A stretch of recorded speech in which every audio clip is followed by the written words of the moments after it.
sem začetna točka vala svetovnega dogajanja. To mi zadostuje. Sicer pa nisem sam. Veliko je takih, ki tako razmišljajo. Umetnost je propadla in naj bo lahek njen konec, brez nje gre čisto v redu. Religija se je končala, filozofija si žere lastna čreva in bo tudi končala samomorilske smrti.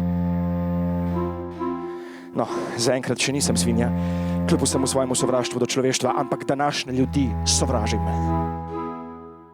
Svet je karneval. Obleka, glas, obraz, vse je laž. Vsi si želijo biti to, kar niso. Vsi se sprenevedajo in nihče nikogar ne pozna.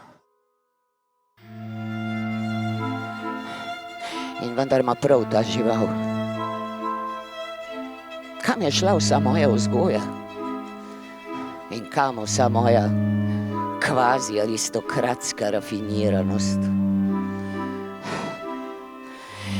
In vendar se je treba zbrati za poslednjo bitko in se na novo sestaviti.